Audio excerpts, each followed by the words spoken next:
Covid தாக்கம் உலகெங்கிலும் 9,50,000-க்கும் மேற்பட்டோர் உயிரிழப்பு. பல நாடுகளில் தொற்றின் இரண்டாம் அலை. ஜப்பானின் புதிய பிரதமராக யோஷிஹிடே சுகா தேர்வு. இஸ்ரேலுக்கும் ஐக்கிய அரபு அமீரகம் மற்றும் பஹ்ரைனுக்கும் இடையே ஏப்ரஹாம் ஒப்பந்தங்கள் மத்திய கிழக்கில் அமைதிக்கு வழிவகுக்குமா? அமெரிக்க அதிபர் தேர்தல் களம். பிரச்சார மேடைகளில் கோவிட் தடுப்பூசியின் ஆதிக்கம். வெனிஸ் திரைப்பட விழாவில் கோல்டன் லைன் விருதை வென்றது நொமாட்லாண்ட். மற்றும் அமெரிக்க ஓபன் டென்னிஸ் போட்டியின் ஆடவர் ஒற்றையர் பட்டத்தை வென்றார் ஆஸ்திரியாவின் டொமினிக் தீம்.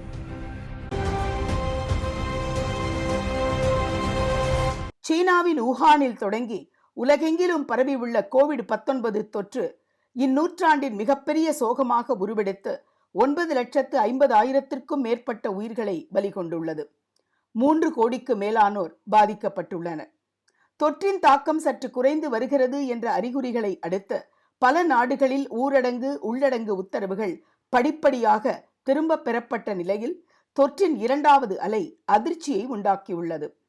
ஆஸ்திரேலியாவின் மெல்பர்ன் நகரிலும் நியூசிலாந்தின் ஆக்லண்ட் நகரிலும் தொற்றினால் பாதிக்கப்பட்டவர்களின் எண்ணிக்கை படிப்படியாக கூடி வருவதனால் இங்கு ஊரடங்கு உத்தரவுகள் பிறப்பிக்கப்பட்டுள்ளன.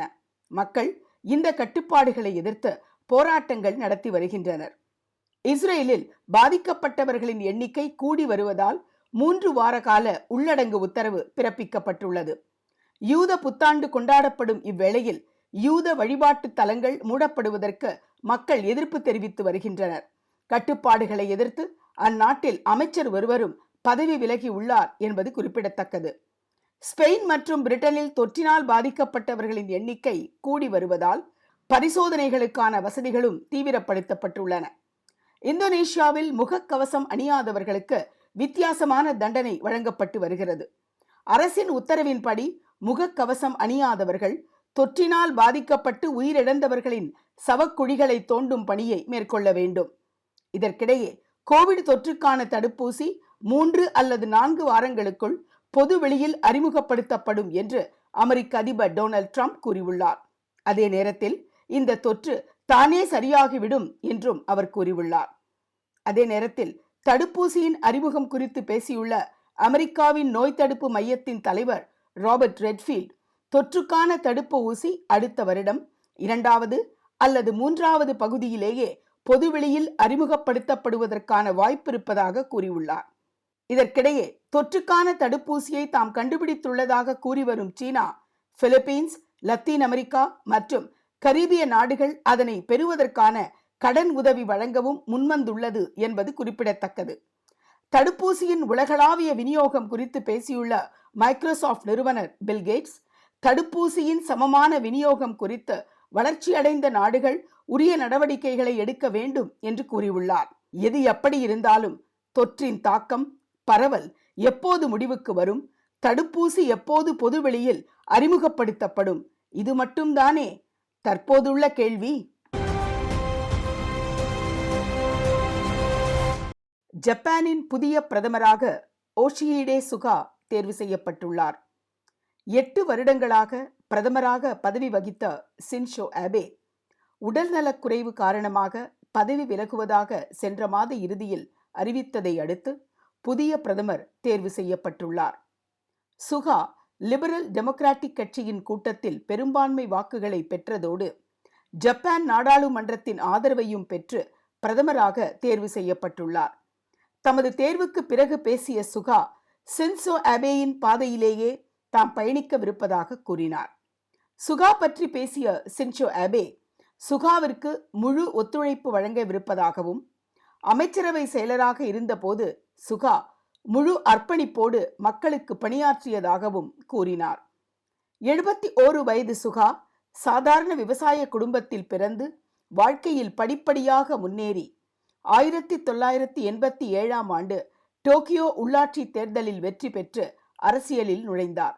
அதற்கு பிறகு தொடர்ந்து முன்னேறி பிரதமராக தேர்வு செய்யப்படுவதற்கு முன்பு வரை அமைச்சரவை செயலாளராக பணியாற்றி ஷின்சோ ஆபேயின் நம்பிக்கைக்கு உரியவராக இருந்தார்.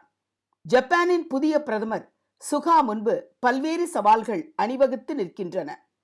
கோவிட் தொற்றினால் பெரிதும் பாதிக்கப்பட்டுள்ள ஜப்பான் பொருளாதாரத்தை மீட்டெடுப்பது, தொற்றின் பரவலை கட்டுப்படுத்துவது, அமெரிக்காவோடு நட்பு பாராட்டும் அதே நேரத்தில் சீனாவுடனான உறவுகளையும் பராமரிப்பது, ரஷ்யாவுடனான தீவு எல்லை பிரச்சினைக்கு தீர்வு காண்பது என்று பட்டியலிட வாய்ப்புள்ளது.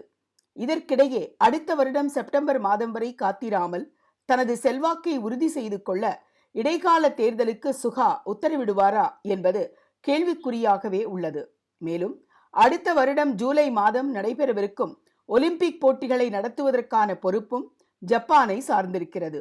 எனவே சமீப கால ஜப்பானிய வரலாற்றில் மிக முக்கியமான காலகட்டத்தில் யோஷிஹிடே சுகா பிரதமராவதை உலக நாடுகள் உன்னிப்பாக கவனித்து வருகின்றன. தனது பணியை அவர் எவ்வாறு முன்னெடுத்து செல்வார் என்பது கவனிக்கப்படும் என்பதோடு மதிப்பிடவும் படும் என்றே கூறலாம்.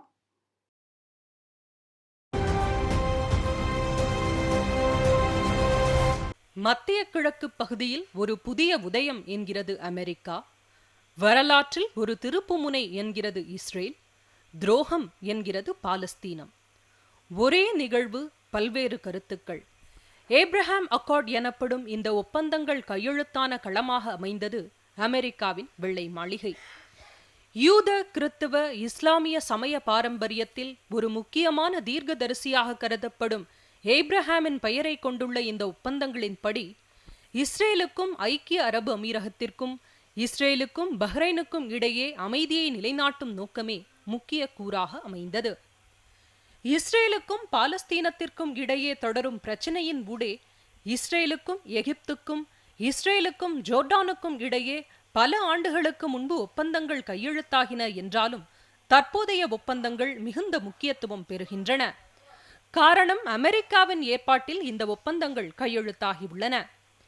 இந்த ஒப்பந்தத்தின் காரணமாக அமெரிக்கா, ஐக்கிய அரபு அமீரகம், பஹ்ரைன் ஆகிய 3 தரப்பினருக்கும் சாதகமான பல கூறுகள் உள்ளன என்பது குறிப்பிடத்தக்கது. இஸ்ரேலை பொறுத்தவரை மத்திய கிழக்கு பகுதியில் தனிமைப்படுத்தப்பட்ட ஒரு யூத நாடு என்கிற பின்பம் களையப்படுவதற்கான வாய்ப்பு, ஈரானுக்கு எதிரான கூட்டணி போன்றதொரு ஏற்பாடு, அமெரிக்காவின் ஆதரவுக்கான வாய்ப்பு, அரபு நாடுகளோடு நெருங்கிய உறவுகள் கொள்வதால் தனது தொழில்நுட்பம் மற்றும் போர் தளவாடங்களுக்கு ஒரு சந்தையை உருவாக்கிக் கொள்ளும் சாத்தியக்கூறு, அனைத்திற்கும் மேலாக கடந்த 3 தேர்தல்களில் வெற்றி பெற முடியாத பிரதமர் நெத்தன்யாகுவிற்கு கிடைத்த ஒரு வெளியுறவுக் கொள்கை வெற்றி, அது மட்டுமல்லாது ஊழல் குற்றச்சாட்டுக்கள் மீதான விசாரணை நடந்து கொண்டிருக்கும் நேரத்தில் மக்களிடையே தனது செல்வாக்கை மீண்டும் நிலைநிறுத்திக் கொள்வதற்கான யுக்தி, கோவிட் தொற்றின் தாக்கத்தை சரியான முறையில் கையாளவில்லை என்கிற குற்றச்சாட்டிலிருந்து திசை திருப்புவதற்கான ஒரு வாய்ப்பு என்று இஸ்ரேலுக்கு சாதகமான பல கருத்துக்களை முன்வைக்கலாம். அரபு நாடுகளை பொறுத்தவரை தங்களது எதிரியான ஈரானுக்கு எதிராக அமெரிக்காவோடு இணைந்த ஒரு கூட்டணி போன்றதொரு ஏற்பாடு, தங்களது சுற்றுலா தலங்கள், பாலைவனங்கள் மற்றும் நவீன அங்காடிகளுக்கு இஸ்ரேல் மக்கள் சுற்றுலா மேற்கொள்வதற்கான வாய்ப்பு, அமெரிக்கா மற்றும் இஸ்ரேலிலிருந்து அதிநவீன போர் விமானங்கள் மற்றும் தளவாடங்கள் பெறுவதற்கான வாய்ப்பு என்றே கூறலாம். ஒப்பந்தம் கையெழுத்தான பிறகு பேசிய அமெரிக்க அதிபர் ட்ரம்ப், ஐக்கிய அரபு அமீரகம், பஹ்ரைனை தொடர்ந்து மற்ற அரபு நாடுகளும் இஸ்ரேலோடு உறவுகளை ஏற்படுத்திக் கொள்வதற்கான வாய்ப்பிருப்பதாக சூசகமாக கூறினார். இதில் சவுதி அரேபியாவும் அடங்குமா என்பதை அவர் தெளிவாக கூறவில்லை. என்றாலும் சவுதி அரேபியாவின் இணக்கம் இல்லாமல் இந்த ஒப்பந்தத்தில் பஹ்ரைன் கையெழுத்திட்டிருக்க முடியாது என்பது மட்டும் நிச்சயம். எனவே இனிவரும் மாதங்களில் சவுதி அரேபியாவும் இஸ்ரேலோடு இணைவதற்கான பிரகாசமான வாய்ப்பிருக்கிறது என்றும் கூறலாம். இஸ்லாமிய உலகத்திற்கு தலைமை வகிக்கும் ஒரு நாடு இஸ்ரேலோடு ஒப்பந்தம் ஏற்படுத்திக் கொள்ளுமேயானால் அது நிச்சயமாக உலக அளவில் தலைப்புச் செய்தியாகத்தான் இருக்கும். காரணம், பாலஸ்தீனத்தின் நலம், சுதந்திரம் அரபு நாடுகளாலேயே விட்டுக் கொடுக்கப்படுகிறதா, இனி சுன்னி பிரிவை சார்ந்த அரபு நாடுகளுக்கும் ஷியா பிரிவை சார்ந்த ஈரானுக்கும் இடையேயான கருத்து வேறுபாடுகளின் விளைவா என்பதெல்லாம் சிந்திக்க வேண்டியவையாகும்.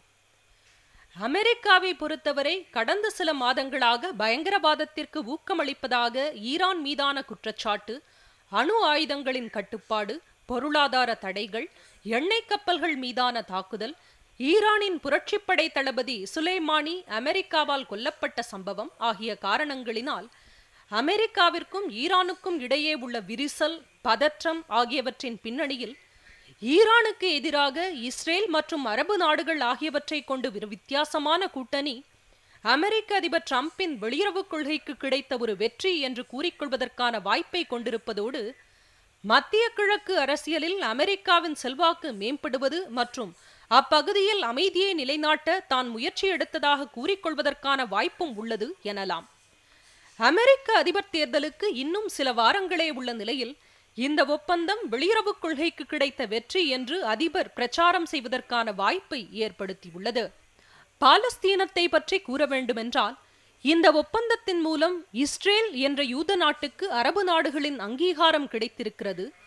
இஸ்ரேலோடு உறவுகளை ஏற்படுத்திக் கொள்வதற்கு பாலஸ்தீனத்தின் சுதந்திரம்தான் நிபந்தனை என்ற நிலையில் மிகப்பெரிய மாற்றம் ஏற்பட்டிருக்கிறதா? அப்படியென்றால் இனி பாலஸ்தீனத்தின் நலனும் அதன் சுதந்திரமும் அரபு நாடுகளில் முன்னுரிமையாக இருக்கிறதா என்பதுதான் பாலஸ்தீன மக்களின் கேள்வியாகும்.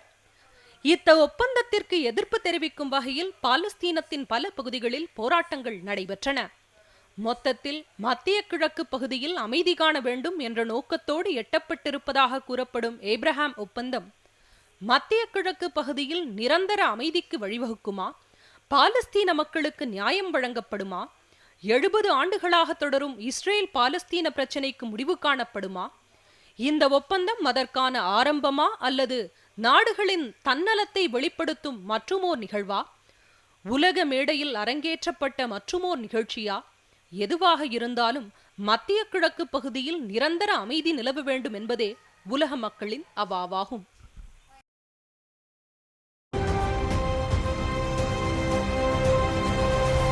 நவம்பர் 3, 2020.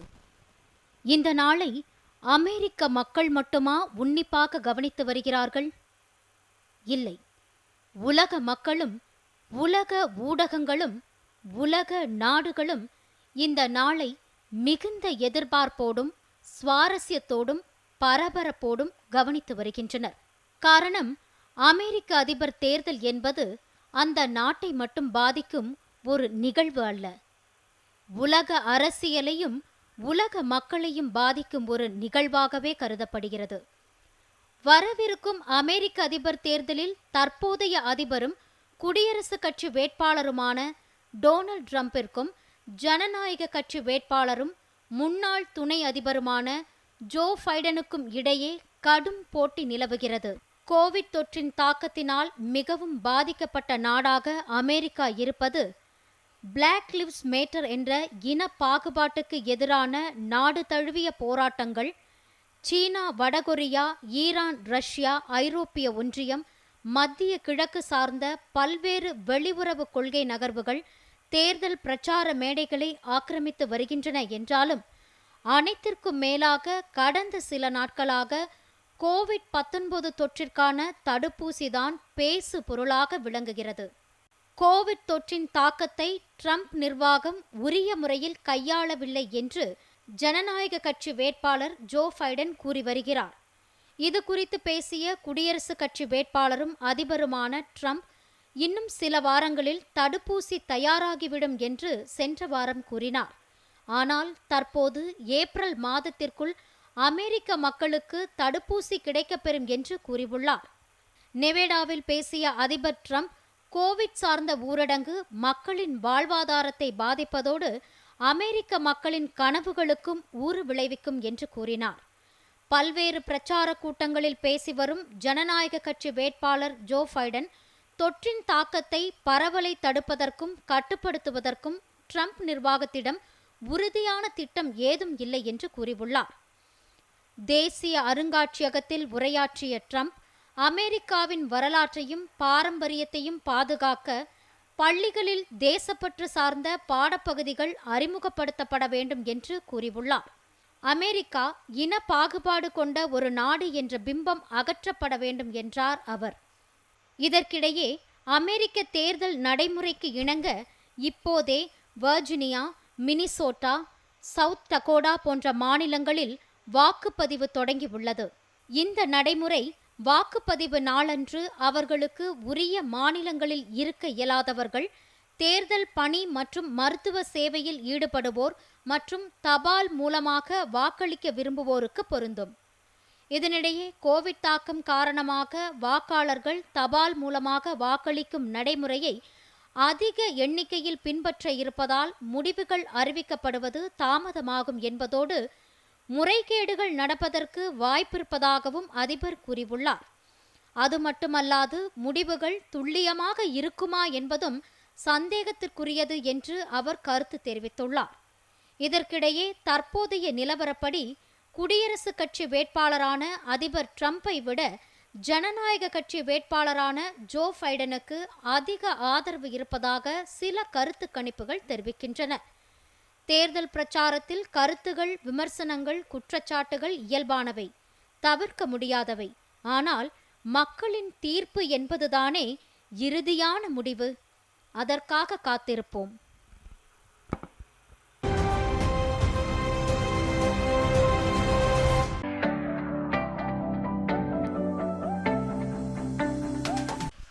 ரஷ்யாவில் நடைபெற்ற ஷாங்காய் ஒத்துழைப்பு மாநாட்டின் ஒரு பகுதியாக நடைபெற்ற நிகழ்ச்சி ஒன்றில் பாகிஸ்தான் பிரதிநிதி உரையாற்றிய போது பின்னணியில் காட்சிப்படுத்தப்பட்ட வரைபடத்தில் காஷ்மீர் பாகிஸ்தானின் ஒரு பகுதியாக இருந்ததற்கு எதிர்ப்பு தெரிவித்த இந்திய தேசிய பாதுகாப்பு ஆலோசகர் அஜித் தோவல் கூட்டத்திலிருந்து வெளியேறினார். இதுகுறித்து செய்தி வெளியிட்ட இந்திய வெளியுறவுத்துறை கூட்டத்திற்கு தலைமை வகித்த ரஷ்யாவின் தேசிய பாதுகாப்பு அதிகாரியிடம் இது குறித்து கூறிய பிறகே இந்தியா கூட்டத்திலிருந்து வெளியேறியதாக தெரிவித்துள்ளது. இது பற்றி கருத்து தெரிவித்துள்ள ரஷ்யா, பாகிஸ்தானின் செயல்பாடு ஏற்றுக்கொள்ளத்தக்கது அல்ல என்று கூறியிருப்பதுடன் இந்த சம்பவம் இந்தியா இம்மாநாட்டில் பங்கேற்பதை பாதிக்கக்கூடாது என்றும் கூறியது.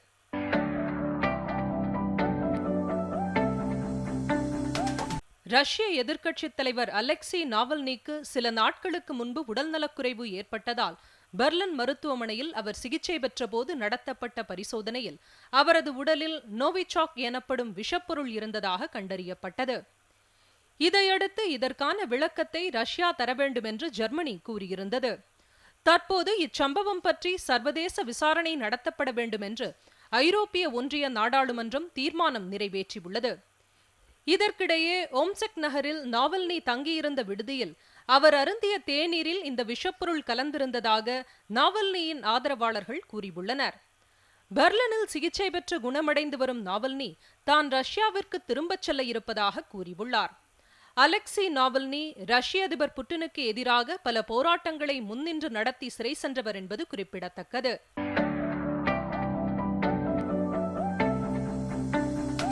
பெலாரூஸில் சென்ற மாதம் நடந்த அதிபர் தேர்தலில் லுகாஷென்கோ மீண்டும் அதிபராக தேர்ந்தெடுக்கப்பட்டதில் முறைகேடுகள் நடந்திருப்பதாக கூறி அவர் பதவி விலகக் கோரி போராட்டங்கள் தொடர்ந்து நடைபெற்று வருகின்றன.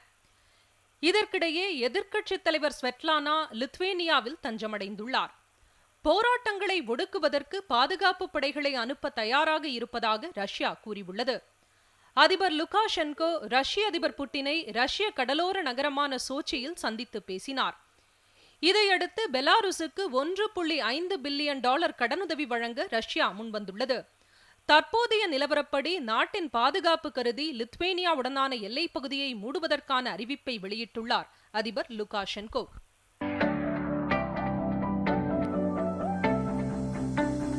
மனித உரிமை மீறலில் ஈடுபட்டு வரும் சீனா மீது ஐரோப்பிய கூட்டமைப்பு கடும் நடவடிக்கை எடுக்க வேண்டும் என்று ஐரோப்பிய நாடாளுமன்றம் வலியுறுத்தியுள்ளது. சீனாவின் மேற்கு பகுதியில் வசிக்கும் யூகர் மொழி பேசும் மக்கள் கடந்த பல வருடங்களாக தன்னாட்சி அதிகாரம் கேட்டு போராடி வருகின்றனர். அவர்களின் கோரிக்கையை சீனா தொடர்ந்து புறக்கணித்து வருவதாகவும் போராட்டங்களில் ஈடுபட்டு வரும் மக்கள் மீது கடும் நடவடிக்கைகளை மேற்கொண்டு வருவதாகவும் கூறப்படுகிறது.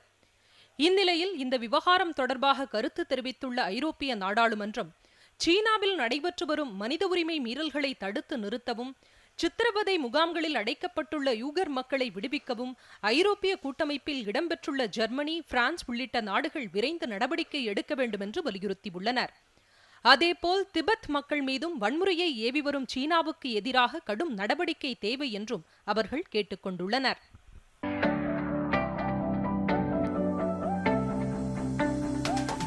வெனிசுலாவில் அதிபர் நிக்கோலஸ் மடுரோவின் ஆட்சியில் மனித உரிமை மீறல்கள் நடப்பதாக ஐநா கூறியுள்ளது. அரசியல் கொலைகள், கொடுமை, வன்முறை மற்றும் ஆள்கடத்தல் போன்ற நடவடிக்கைகள் மனித இனத்திற்கு எதிரான குற்றங்களாக கருதப்படத்தக்கவை என்று ஐநா தெரிவித்துள்ளது. எனினும் அந்நாட்டு அரசு இந்த குற்றச்சாட்டை முழுவதுமாக நிராகரித்துள்ளது.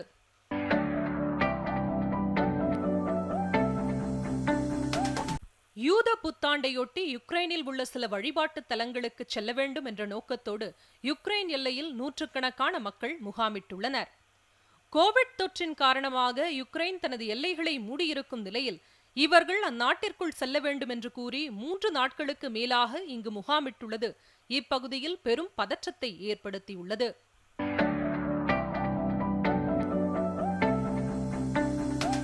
கரீபிய நாடான பார்படோஸ் தன்னை ஒரு குடியரசாக அறிவித்துக் கொள்ள முடிவு செய்துள்ளது. 1966ஆம் ஆண்டு பிரிட்டனிலிருந்து விடுதலை பெற்ற பார்படோஸ் அப்போதிலிருந்து பிரிட்டிஷ் அரசியை தனது அரசியல் சட்ட தலைவராக கொண்டிருந்தது. இனி அந்த நிலை மாறி பார்படோஸ் ஒரு குடியரசாக செயல்படும் என்று அறிவிக்கப்பட்டுள்ளது.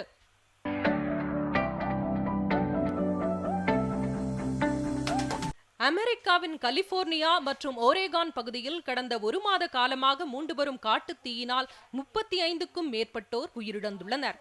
பலர் காணாமல் போயிருக்க கூடும் என்றும் செய்திகள் தெரிவிக்கின்றன. 2 மில்லியன் ஹெக்டேருக்கு மேலான நிலப்பகுதி பாதிக்கப்பட்டுள்ளது. இங்கு அவசர நிலை அறிவிக்கப்பட்டுள்ளது. நிலைமையை நேரில் காணச் சென்ற அமெரிக்க அதிபர் டிரம்ப் இங்கு வன மேலாண்மை உரிய முறையில் செயல்படுத்தப்படாததால் இந்நிலை உருவாகியிருப்பதாக கூறினார். அது மட்டுமல்லாது விரைவில் இப்பகுதி குளுமையாக இருக்கும் என்றும் அவர் கூறினார். அதோடு அறிவியலுக்கு இது பற்றி ஏதும் தெரியாது என்றும் அவர் தெரிவித்தார்.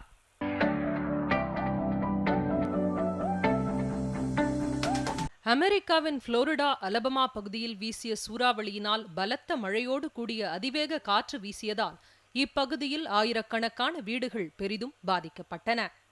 மின் இணைப்பு துண்டிக்கப்பட்டது. சாலைகள் வெள்ளக்காடாக இருந்தன என்பதோடு பாதிக்கப்பட்ட மக்களும் பாதுகாப்பான இடங்களுக்கு அப்புறப்படுத்தப்பட்டனர். தொடர்ந்து மழை பெய்வதற்கான வாய்ப்பிருப்பதாக வானிலை மையம் அறிவித்துள்ளது.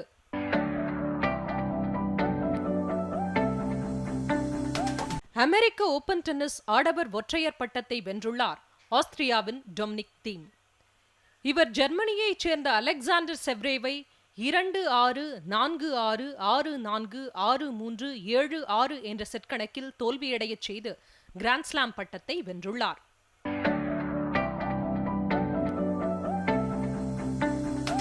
உலக கால்பந்தாட்ட அரங்கில் மிகவும் பிரசித்தி பெற்ற வீரர்களான லயனல் மெஸ்ஸி மற்றும் கிறிஸ்டியானோ ரொனால்டோ அதிகமான சம்பளம் பெறும் விளையாட்டு வீரர்களாக உருவாகியுள்ளனர். இந்த வருடம் லயனல் மெஸ்ஸி விளையாட்டு மற்றும் விளம்பரங்களுக்கான ஊதியமாக $126 மில்லியன் பெற்றுள்ளார். அதே போன்று கிறிஸ்டியானோ ரொனால்டோ $117 மில்லியன் பெற்றுள்ளார்.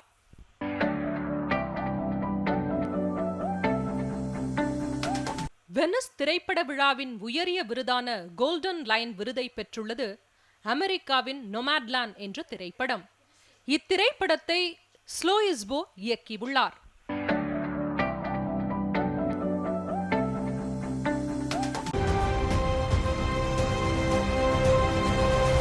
இந்நிகழ்ச்சி குறித்த உங்கள் கருத்துக்களை பதிவு செய்ய வேண்டிய மின்னஞ்சல் பொதிகை news2007@gmail.com.